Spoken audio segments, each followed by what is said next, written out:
The wave of knife crime may be linked directly to the police budget cuts instigated by the coalition government and continued under Theresa May, a former head of Scotland Yard has suggested. Speaking to The Observer after a week in which 5 people were stabbed to death in London, Lord Blair said the fact that violent crime had risen alongside a reduction in police funding may not be a coincidence.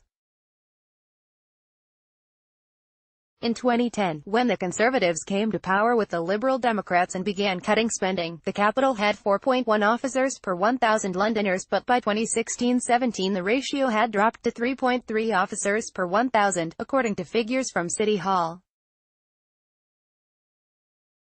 The total number of offences involving a knife or bladed instrument recorded by the Metropolitan Police in the year to March 2018 rose to 40,147, a 7-year record.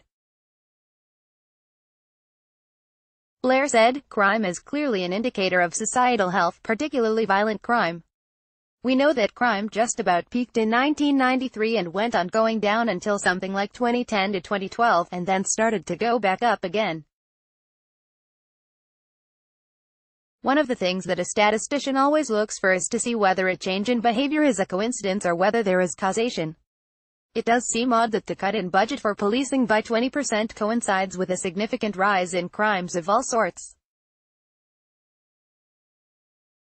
Is it coincidence or is it causation?" His comments follow warnings by MPs last week that police cuts may have dire consequences for public safety.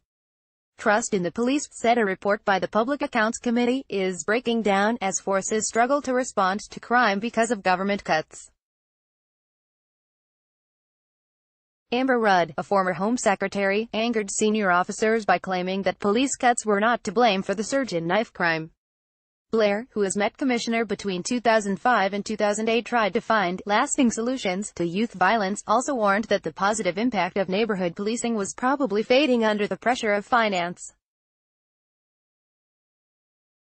More broadly, he warned that the threat of an emerging far-right and its divisive discourse should be viewed extremely seriously. "At the end of my period of office, the far right had done what the far right always does, which is break up into lots and lots of factions." Jay Hughes, 15, was one of 5 people stabbed to death in 6 days in London. Photograph, Dan Kitwood, Getty Images. "But what we have now is a nastiness with the English Defence League and so on, which I imagine is of deep significance to those who are concerned about the integrity of the British state," said the crossbench peer. Blair is chair of trustees at the Wolf Institute, which is affiliated to Cambridge University and aims to encourage tolerance between people of different beliefs. He said that the institute planned to carry out research into the effects on British society of this increasing polarization.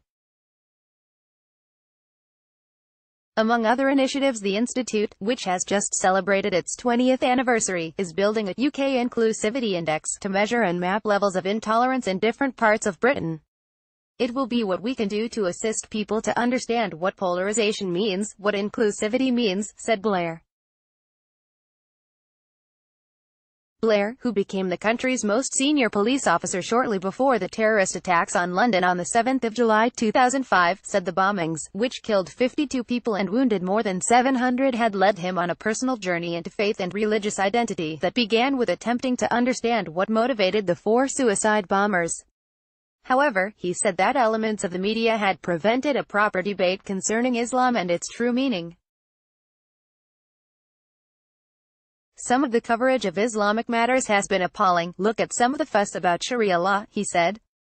On an international scale, Blair said those who dismissed the role of religion in global affairs needed to have a rethink. "We have to accept that the idea that religion is no longer important is completely deniable at the beginning of the 21st century.